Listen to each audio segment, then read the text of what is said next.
Welcome to lecture number 10. This is topic 1.10, Kinship and Political Leadership. The first of three learning objectives is to describe the function of kinship along with the varied roles women played in early West and Central African societies. Let's start with what kinship means.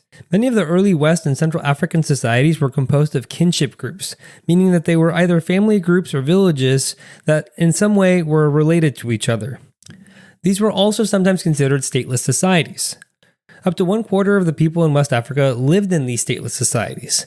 A prominent example is the Igbo people in modern-day Nigeria. The Igbo were organized in autonomous villages governed by a council of elders with no centralized authority. People were tied together by speaking the same language, but they lived independently from each other in small villages centered around specific familial lines. Kinship often formed the basis of political alliances. If someone were married off to a different village, the kinship they retained with the original village would form a basis for a future alliance.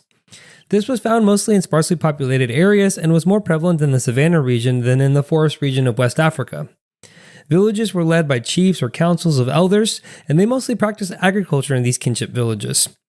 Depending on ethnicity, kinships could be matrilineal or patrilineal, meaning the family line was traced either through the mother in matrilineal societies or through the father in patrilineal societies. The elders or chiefs would also gain their power through this matrilineal or patrilineal line. However, just because a society was matrilineal didn't mean that women were the ones in power. Men still dominated in these societies both in rank and property, but women sometimes had the ability to act as advisors, and of course, a succession of leadership would be done through the relation to the women elders. The map on the screen shows the present matrilineal and patrilineal regions across the entire continent of Africa, and you can see that around the West African region where the Sudanic empires are present, there are still hints of matrilineal societies and traditions. In the Ashanti Kingdom, for instance, the matrilineal system meant that the inheritance and succession were determined through the mother's line, giving women significant influence over political decisions. The Akan people of Ghana also followed a matrilineal system, with women playing key roles in community governance and decision-making. This is also seen in Central Africa near Congo and Angola. The role of women in these groups was varied. They played many roles in West and Central Africa as spiritual leaders, political advisors, market traders, educators, and agriculturalists, planting or harvesting crops. We see this through the archaeological findings of the Nok people, where women practiced pottery and agriculture while men hunted. When working the land, there were divisions of labor by gender. There's also evidence that women worked as government officials in the Ghana Empire. In certain kingdoms like the Ashanti, the queen was able to hold courts to administer women's affairs. In some matrilineal societies, women had the authority to select and depose chiefs, giving them substantial political power. In some societies, women were allowed to own property, though sometimes they were considered property themselves. Women also played significant roles in religious ceremonies and rituals, often serving as priestess and healers. Additionally, women in market trading often controlled local and regional trade networks, contributing significantly to the economy. In the Yoruba culture, women were involved in the administration of markets and were pivotal in the economic decision-making process. The second learning objective is to compare the political and military leaderships of Queen Idia of Benin and Queen Nzinga of Ndongo and Matamba. Queen Idia in modern-day Nigeria was the first Iyoba or queen mother in the Kingdom of Benin. She was the second wife to the Oba or king, and her son was not next in line to be king. After her husband's death, she orchestrated her son's succession to the position of Oba. She then served as a political advisor to her son and played a pivotal role in the Agala-Benin War of 1515 to 1516. The pendant made out of ivory that you see on the screen is a contemporary portrayal of her. Queen Idia was also known for her strategic use of alliances and military tactics, which helped secure her son's throne. Furthermore, she was a patron of the arts, commissioning significant works that contributed to the cultural heritage of Benin. Her involvement in diplomatic negotiations helped to maintain Benin's stability during periods of conflict. Her influence extended beyond her son's reign, shaping the future of Benin's political structure. Queen Nzinga in present-day Angola became the queen of the kingdom of Ndongo and Matamba. She was part of the royal family and her brother was the king. While her brother was king, she received political and military training and served as an ambassador to the Portuguese Empire to keep them from gaining too much influence in the neighboring kingdom of Congo. She used her conversion to Christianity and baptism as a diplomatic strategy to show the Portuguese she was negotiating in good faith. When the relationship with the Portuguese soured, she fought against their encroachment into her homeland. After being defeated by the Portuguese, she conquered the kingdom of Matamba to continue fighting against the Europeans. She reigned during a period of rapid growth in the slave trade in Central Africa. Nzinga was also known for her resilience and tactical acumen, employing guerrilla warfare tactics against the Portuguese. Additionally, she formed alliances with other African kingdoms and European powers, such as the Dutch, to counter Portuguese influence. Nzinga's leadership also involves extensive administrative reforms to strengthen her kingdom's internal structure. Her efforts to centralize power helped consolidate her authority over disparate factions within her realm. Both women participated in war to maintain stability in their kingdoms. Queen Idia took part in the Angola-Benin War, where she was said to have spiritual powers and medicinal knowledge that helped Benin to victory. Queen Idia was believed to possess spiritual powers and extensive medical knowledge. She used these abilities to boost the morale of Benin's warriors and protect them in battle.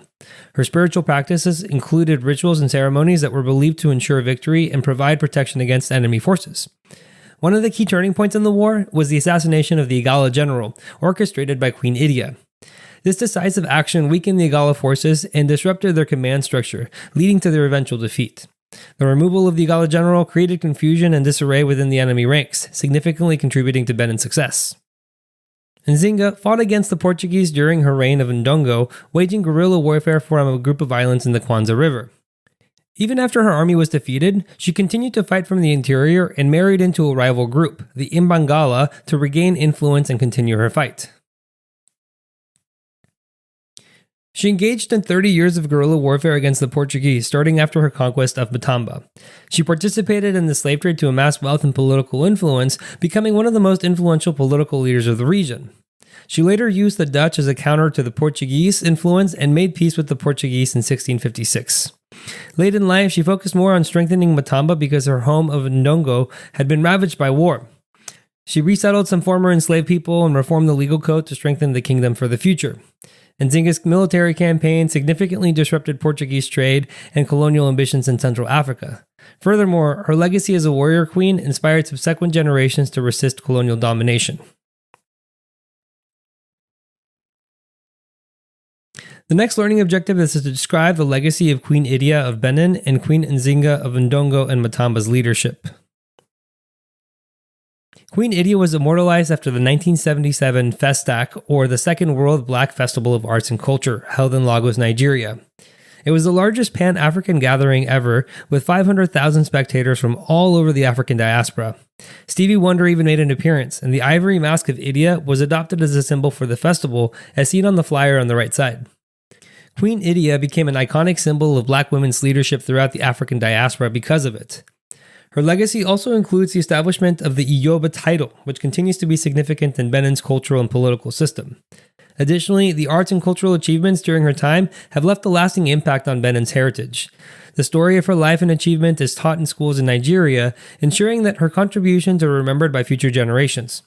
Her legacy has also influenced the contemporary African artists and scholars who draw inspiration from her life and work.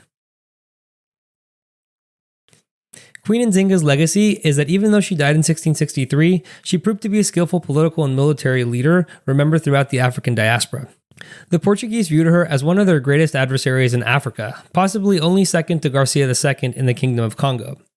Nzinga viewed herself as equal to the most powerful African kings of the time, and she set up a rule of women for 80 of the next 104 years following her death.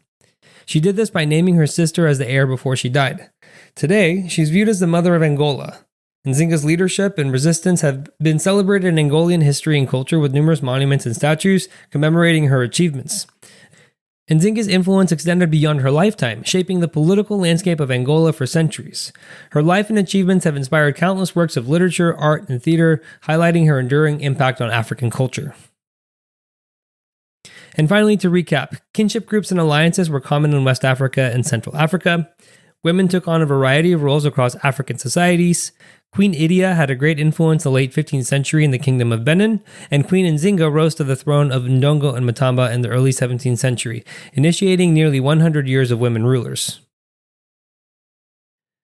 Thank you for watching. If you would like to watch the next lecture, click the thumbnail on the screen, and if you would like more resources to help you study, you can visit apushslides.com/afam. I wish you the best of luck with your studies, and I hope to see you back on the next lecture.